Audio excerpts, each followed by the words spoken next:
नमस्ते दोस्तों। Classic books bye audio पिटारा में आपका स्वागत है। बेहतरीन ऑडियो बुक सुनने के लिए हमारा चैनल सब्सक्राइब करें और बेल आइकन दबाना ना भूलें ताकि आपको हर अपडेट मिलता रहे।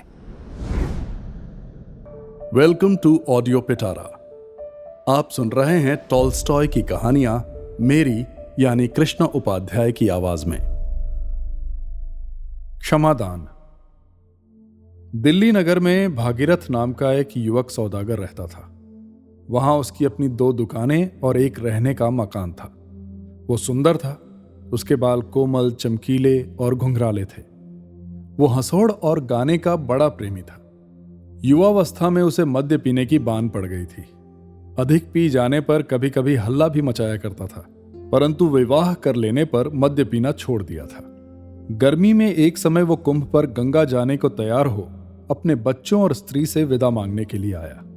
स्त्री: प्राणनाथ, आज न जाइए, मैंने बुरा सपना देखा है। भागीरथ: प्रिय, तुम्हें भय है कि मैं मेले में जाकर तुम्हें भूल जाऊंगा। स्त्री: ये तो मैं नहीं जानती कि मैं क्यों डरती हूं। केवल इतना जानती हूं कि मैंने बुरा स्वप्न देखा है।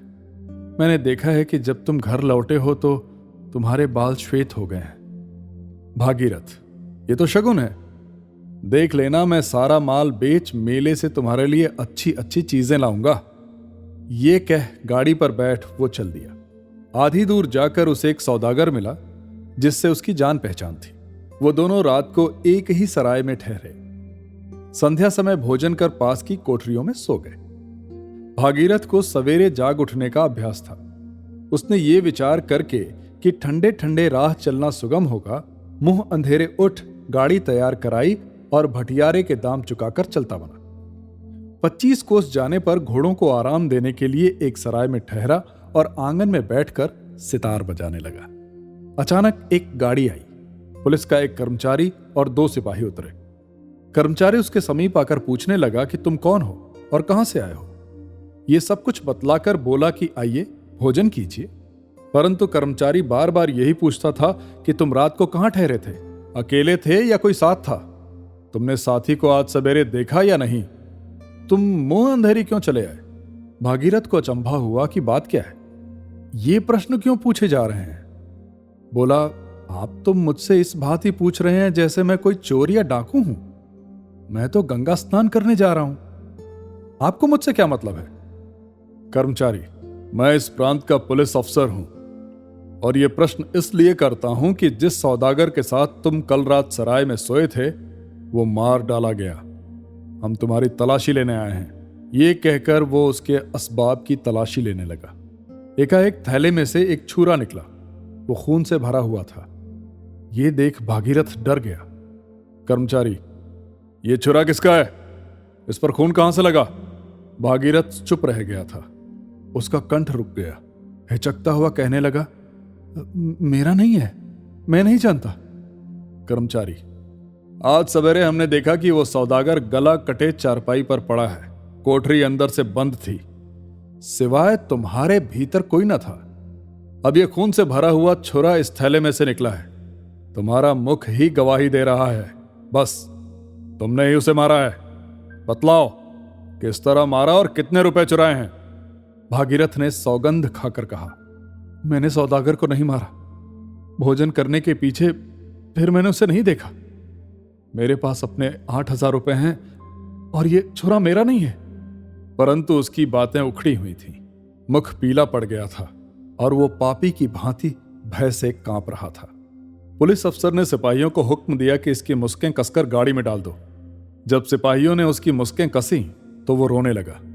अफसर ने पास के थाने पर ले जाकर उसका रुपया पैसा छीन उसे हवालात में डाल दिया। इसके बाद दिल्ली में उसके चाल चलन की जांच की गई। सब लोगों ने यही कहा कि पहले वो मद्य पीकर बकझक किया करता था, पर अब उसका आचार बहुत अच्छा है। अदालत में तहकीकात होने पर उसे रामपुर निवासी सौदागर का वध करने और 20,000 रुपए चुरा लेने का अपराधी ठहराया गया। भागीरथ की स्त्री को इस बात पर विश्वास न होता था।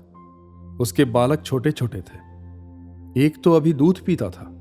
वो सबको साथ लेकर पति के पास पहुंची। पहले तो कर्मचारियों ने उसे उससे मिलने की आज्ञा ना दी, परंतु बहुत विनय करने पर आज्ञा मिल गई और पहरे वाले उसे कैद घर में ले गए। ज्यों ही उसने अपने पति को बेड़ी पहने हुए चोरों और डाकुओं के बीच में बैठा देखा, वो बेसुध होकर धरती पर गिर पड़ी। बहुत देर में सुध आई। वो बच्चों सहित पति के निकट बैठ गई और घर का हाल कहकर पूछने लगी कि क्या बात है। स्त्री: तो अब क्या हो सकता है? भागीरथ: हमें महाराज से विनय करने चाहिए कि वो निरपराधी को जान से न मारे। स्त्री: मैंने महाराज से विनय की थी, परंतु वो स्वीकार नहीं हुई। भागीरथ ने निराश होकर सिर झुका लिया। स्त्री: देखा, मेरा सपना कैसा सच निकला। तुम्हें याद है ना, मैंने तुमको उस दिन मेले जाने से रोका था। तुम्हें उस दिन ना चलना चाहिए था, लेकिन तुमने मेरी बात न मानी। सच सच बताओ, तुमने तो उस सौदागर को नहीं मारा ना? भागीरथ: क्या तुम्हें भी मेरे ऊपर संदेह है? ये कहकर वो मुंह ढांप कर रोने लगा। इतने में सिपाही ने आकर स्त्री को वहां से हटा दिया और भागीरथ सदैव के लिए अपने परिवार से विदा हो गया। घर वालों के चले जाने पर जब भागीरथ ने यह विचारा कि मेरी स्त्री भी मुझे अपराधी समझती है, तो मन में कहा, बस मालूम हो गया, परमात्मा के बिना और कोई नहीं जान सकता कि मैं पापी हूं या नहीं। उसी से दया की आशा रखनी चाहिए। फिर उसने छूटने का कोई यत्न नहीं किया। चारों ओर से निराश होकर ईश्वर के ही भरोसे बैठा रहा। भागीरथ को पहले तो कोड़े मारे गए। जब घाव भर गए तो उसे लोहगढ़ बंदी खाने में भेज दिया गया। वो 26 वर्ष बंदी खाने में पड़ा रहा। उसके बाल पककर सन से हो गए, कमर मोटी हो गई, देह घुल गई। सदैव उदास रहता, न कभी हंसता न बोलता, परंतु भगवान का भजन नित्य किया करता था। वहां उसने दरी बुनने का काम सीखकर कुछ रुपया जमा किया और भक्तमाल मोल ले ली। दिन भर काम करने के बाद सांझ को जब तक सूरज का प्रकाश रहता, वो पुस्तक का पाठ करता और इतवार के दिन बंदीखाने के निकट वाले मंदिर में जाकर पूजा पाठ भी कर लेता था। जेल के कर्मचारी उसे सुशील जानकर उसका मान करते थे। कैदी लोग उसे बूढ़े बाबा या महात्मा कहकर पुकारते थे। कैदियों को जब कोई भी अर्जी भेजनी होती तो वे उसे अपना मुखिया बनाते और अपने झगड़े भी उसी से चुकाया करते। उसे घर का कोई समाचार न मिलता था। उसे ये भी ना मालूम था कि स्त्री बालक जीते हैं या मर गए। एक दिन कुछ नए कैदी आए। संध्या समय पुराने कैदी उनके पास जाकर पूछने लगे कि भाई, तुम कहां से आए हो और तुमने क्या क्या अपराध किए हैं? भागीरथ उदास बैठा सुनता रहा। नए कैदियों में एक 60 वर्ष का हट्टा कट्टा आदमी, जिसके दाढ़ी बाल खूब छटे हुए थे, अपनी राम कहानी यूं सुना रहा था। भाइयों, मेरे मित्र का घोड़ा एक पेड़ से बंधा हुआ था। मुझे घर जाने की जल्दी पड़ी हुई थी। मैं उस घोड़े पर सवार होकर चला गया। वहां जाकर मैंने घोड़ा छोड़ दिया। मित्र कहीं चला गया था। पुलिस वालों ने चोर ठहराकर मुझे पकड़ लिया। यद्यपि कोई ये नहीं बता सका कि मैंने किसका घोड़ा चुराया और कहां से, फिर भी चोरी के अपराध में मुझे यहां भेज दिया है। इससे पहले मैंने एक बार ऐसा अपराध किया था कि मैं लोहगढ़ में भेजे जाने लायक था, परंतु मुझे उस समय कोई भी पकड़ नहीं सका। अब तो बिना अपराध ही यहां भेज दिया गया। एक पुराना कैदी: तुम कहां से आए हो? नया कैदी: दिल्ली से। मेरा नाम बलदेव सिंह है। भागीरथ: भला बलदेव सिंह, तुम्हें भागीरथ के घर वालों का कुछ हाल मालूम है? जीते हैं कि मर गए? बलदेव: जानना क्या, मैं उन्हें भली भांति जानता हूं। अच्छे मालदार हैं। हाँ, उनका पिता यहीं कहीं कैद है। मेरे ही जैसा अपराध उनका भी था। बूढ़े बाबा, तुम यहां कैसे आए? भागीरथ ने अपनी विपत्ति कथा न कही, केवल हाय बोलकर बोला, मैं अपने पापों के कारण 26 वर्ष से यहां पड़ा सड़ रहा हूं। बलदेव: क्या पाप, मैं भी तो सुनूं। भागीरथ: भाई जाने दो, पापों का फल अवश्य भोगना पड़ता है। वो और कुछ न कहना चाहता था, परंतु दूसरे कैदियों ने बलदेव को सारा हाल कह सुनाया कि वो एक सौदागर का वध करने के अपराध में यहां कैद है। बलदेव ने यह हाल सुना तो भागीरथ को ध्यान से देखने लगा। घुटने पर हाथ मारकर बोला, वाह वाह, बड़ा अचरज है। लेकिन दादा, तुम तो बिल्कुल बूढ़े हो गए। दूसरे कैदी बलदेव से पूछने लगे कि तुम भागीरथ को देखकर चकित क्यों हुए? तुमने क्या पहले उसे कहीं देखा है? परंतु बलदेव ने उत्तर नहीं दिया। भागीरथ के चित्त में यह संशय उत्पन्न हुआ कि शायद बलदेव रामपुरी सौदागर के असली मारने वाले को जानता है। बोला, बलदेव सिंह, क्या तुमने ये बात सुनी है और मुझे भी पहले कहीं देखा है? बलदेव, वो बातें तो सारे संसार में फैल रही हैं, मैं किस तरह ना सुनता। बहुत दिन बीत गए, मुझे कुछ याद नहीं रहा। भागीरथ, तुम्हें मालूम है उस सौदागर को किसने मारा था? बलदेव हंसकर, जिस थैले में छुरा निकला वही उसका मारने वाला। यदि किसी ने थैले में छुरा छुपा भी दिया हो तो जब तक कोई पकड़ा ना जाए उसे चोर कौन कह सकता है? थैला तुम्हारे सिरहाने धरा था।